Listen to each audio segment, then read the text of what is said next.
আসসালামু আলাইকুম, আমি মোহাম্মদ জুলহাস। তো আজকে আপনারা দেখতে পাচ্ছেন বঙ্গটেকের পক্ষ থেকে আমার জন্য একটা পুরস্কারের ব্যবস্থা করা হয়েছে। আমি এটাতে সন্তুষ্ট এবং তাদেরকে আমি আমার অন্তর থেকে শুভেচ্ছা এবং ধন্যবাদ জানাই।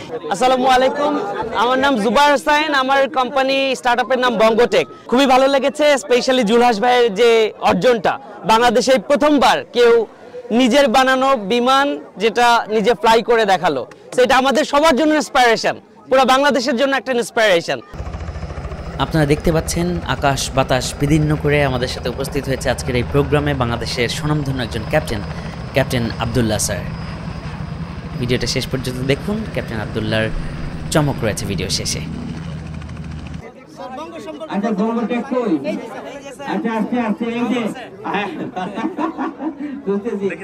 স্যার, আমরা খুবই ছোট একটা স্টার্টআপ স্যার। বঙ্গ একাডেমি আমাদের একটা ই-লার্নিং প্ল্যাটফর্ম, আর বঙ্গটেক আমাদের আইওটি ম্যানুফ্যাকচারিং প্রতিষ্ঠান।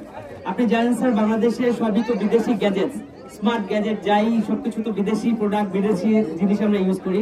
তো আমরা বঙ্গটেক থেকে স্যার বাংলাদেশে সম্পূর্ণ ম্যানুফ্যাকচার করতেছি বিভিন্ন আইওটি ডিভাইস। সারা দেশে অনেক ইয়াং মানুষ আমার সাথে কাজ করে। তো জুলহাস সবার জন্য একটা অনুপ্রেরণা স্যার। জুলহাসের জন্য সবাই একটা জোরে করতালি।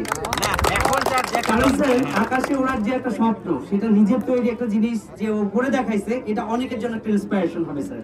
বাংলাদেশের জন্য এটা একটা ব্যতিক্রম ঘটনা। আমি কি মনে করি না, এই মুহূর্তে জুলহাস যে একটা অর্থ খরচ করছে, ওকে যদি একটা যে কোনো কোম্পানি একটা 30,000, 40,000 বা 50,000 বেতনের চাকরি দেয়, চাকরির পাশাপাশি দেওয়া করলে ওর জন্য একটা চলার পথ হয়ে গেল।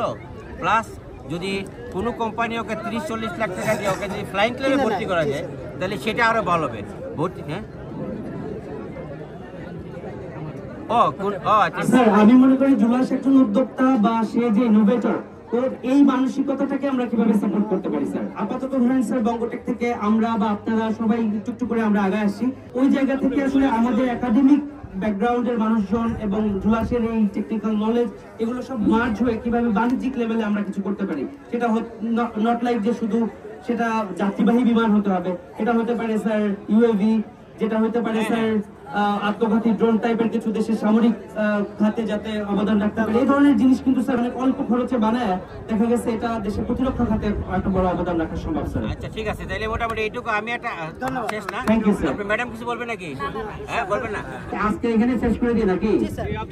এখন পর্যন্ত সে আজ আল্লাহ হাফেজ। বিমান বা হেলিকপ্টারে চড়ে নাই। আজকেও একটা কথা বলি, আমি হেলিকপ্টার নিয়ে আসছি, শুধু আমি আসছি না, একটু পরে হেলিকপ্টারে ও উড়বে।